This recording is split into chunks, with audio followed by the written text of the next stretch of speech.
Hello hello. आज की कहानी थोड़ी कड़क है, थोड़ी नरम भी, और कहीं ना कहीं दिल के एक कोने को छू जाने वाली। मैं हूं आरजे सिया और आप सुन रहे हो वो यादें।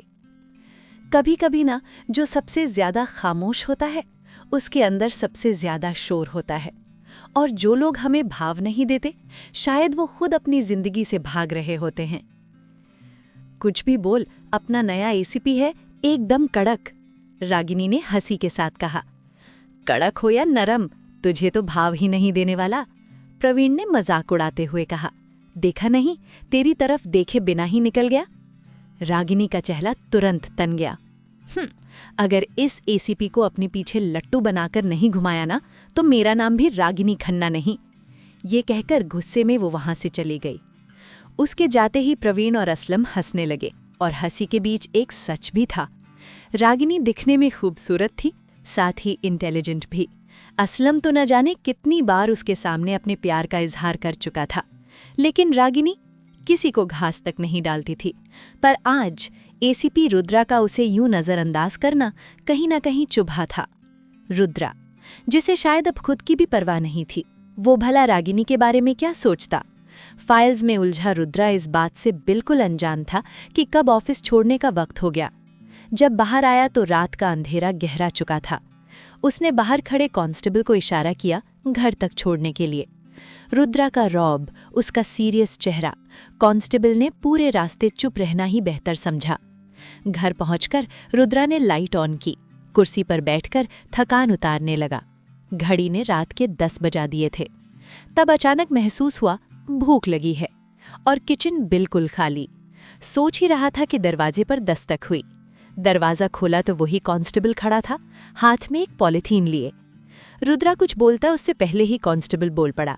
साहब जी, मुझे लगा आपने खाना नहीं खाया होगा, भूख लगी होगी इसलिए आपके लिए खाना ले आया।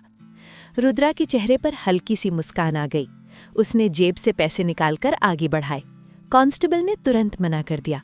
अरे साहब जी, आपसे पैसे कैसे ले सकते हैं, आज खा लीजिए, कल से मैं अपनी घरवाली से बोल दूंगा, वो टिफिन सेंटर चलाती है, आपका दोनों वक्त का खाना यहीं आ जाएगा।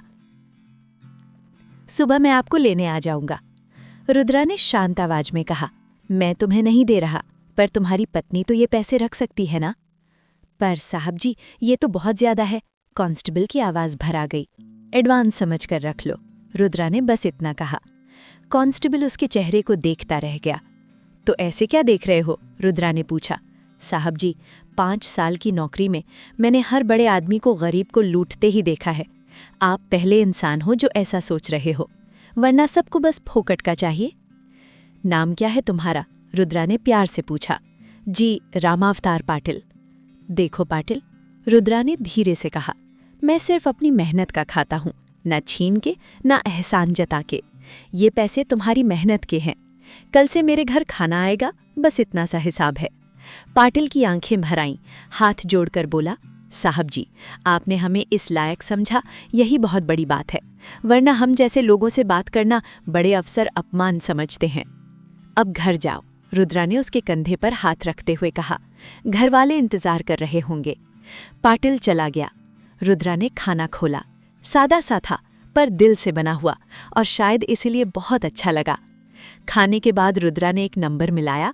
दूसरी तरफ से हेलो हेलो की आवाज आई, पर रुद्रा कुछ नहीं बोला, बस सुनता रहा, और फिर फोन काट दिया। उसकी आंखों से आंसू छलककर फर्श पर गिर गए। वो चुपचाप बिस्तर पर जाकर लेट गया। कुछ यादें होती हैं ना, जो आवाज सुनते ही जिंदा हो जाती हैं, और कुछ खामोशियां जो रात के अंधेरे में सब कुछ कह जाती हैं। शायद रुद्रा की कहानी अभी खत्म नहीं हुई है, शायद ये सिर्फ शुरुआत है। अगर आपने ध्यान से महसूस किया हो, तो अगला मोड़ और भी गहरा होने वाला है। अगला दिन आया, और रुद्र की जिंदगी फिर से उसी पुराने रूटीन में लौट गई। फाइल्स, पेंडिंग केसेस और खामोश कमरा। पूरा एक सप्ताह यूं ही बीत गया। रुद्र बस कागजों में उलझा रहा, न कोई सवाल, न कोई एहसास। एक सप्ताह बाद एक पेंडिंग केस के सिलसिले में उसे सेंट्रल जेल जाना था। उसने बड़े अफसर से बात की और अगले दिन असलम के साथ सेंट्रल जेल पहुंच गया। जिस केस के लिए रुद्र आया था, वो काम खत्म करते करते 2 घंटे लग गए। इस दौरान असलम उसके साथ ही था। उसके बाद असलम किसी काम से दूसरे अधिकारियों के पास चला गया और रुद्र जेलर के साथ बात करता हुआ सलाखों के सामने से आगे बढ़ने लगा। जेलर उसे जेल की दिनचर्या बता रहा था, रोज के काम, रोज का कानून। चलते चलते अचानक रुद्र के कदम रुक गए।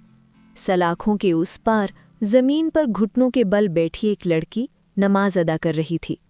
रुद्र बस वहीं खड़ा रह गया। उसकी नज़र उस पर टिक सी गई। जेलर ने देखा रुद्र रुक गया है तो बोला, बहुत खतरनाक मुजरिम है, पिछले साल ही इसे उम्र कैद की सज़ा हुई है। एक साथ 4 लोगों का बड़ी बेरहमी से कत्ल किया था। रुद्र ने जेलर की तरफ देखा, फिर सलाखों के उस पार।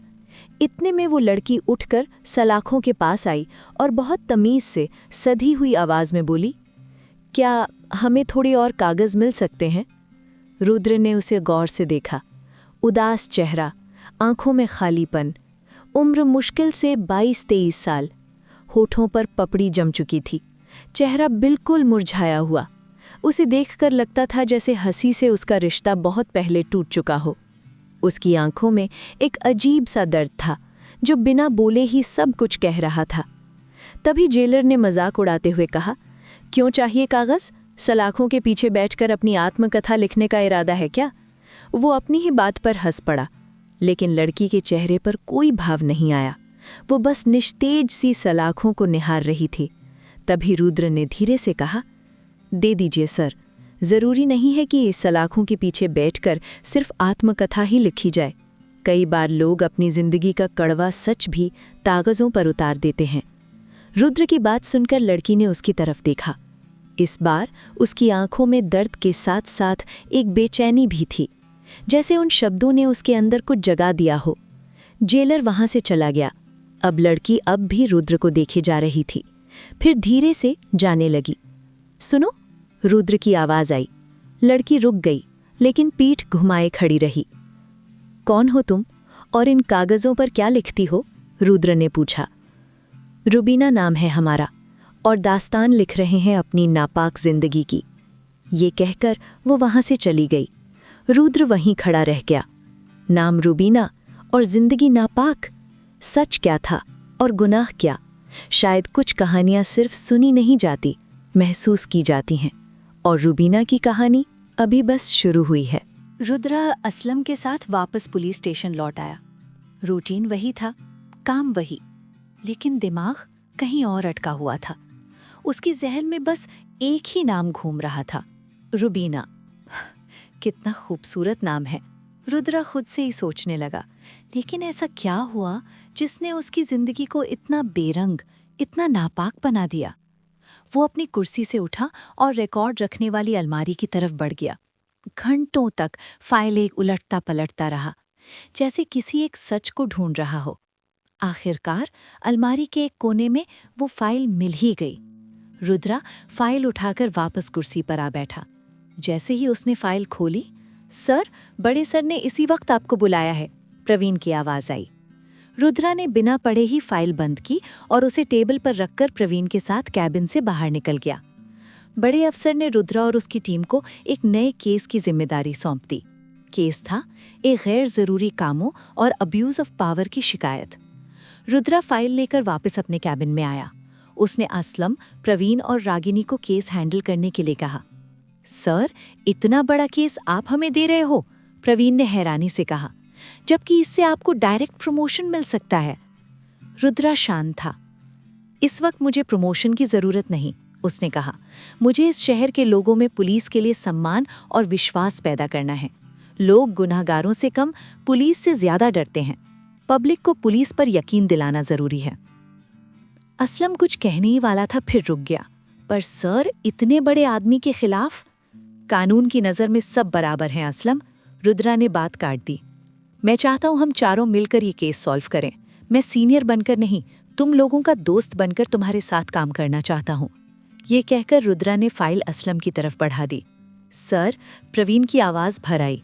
पहली बार किसी सीनियर ने हमसे ऐसी बात कही है। वादा करता हूं सर, कभी आपको निराश नहीं करूंगा। रागिनी चुपचाप सब सुन रही थी। उसने धीरे से असलम को कोहनी मारी। देखा, लाइन पर आ रहा है। रुद्रा ने रागिनी की तरफ देखा। मिस रागिनी, मैं चाहता हूँ इस पूरे केस की रिपोर्टिंग आप हैंडल करें। आई होप कल तक आप मुझे अपडेट दे देंगी। जी सर। रागिनी जैसे नींद से जाग उठी। ओके टीम, रुद्रा ने कहा, तुम तीनों काम पर लग जाओ, कल सुबह तक मुझे सारी इन्फॉर्मेशन चाहिए। ये कहकर रुद्रा वहां से निकल गया। प्रवीण, असलम और रागिनी काम में लग गए। पुलिस स्टेशन से बाहर आकर रुद्रा ने गाड़ी स्टार्ट की और सड़क पर दौड़ा दी। बैंक पहुंचकर उसने कुछ पैसे ट्रांसफर किए और फिर वापस थाना जाने के लिए निकल पड़ा। गाड़ी चलाते हुए अचानक उसके दिमाग में फिर वही चेहरा उभर आया, रुबीना। नाम अलग था पर आंखें वही, दर्द वही। ना चाहते हुए भी उसने स्टीयरिंग सेंट्रल जेल जाने वाली सड़क की तरफ मोड़ दी, जैसे कोई अधूरा सवाल उसे वहां खींच रहा हो। सेंट्रल जेल पहुंचकर रुद्रा सीधा जेलर से मिलने गया। शायद आज कुछ और जानने का वक्त था, शायद उस दास्तान का जो अभी अधूरी थी, और यादें चुपचाप एक और मोड़ लेने वाली थीं। मैं हूँ आरजे सिया। इस कहानी पर आपका क्या कहना है कमेंट सेक्शन में बताना। कहानी पसंद आई हो तो लाइक करना ना भूलें। Bye bye.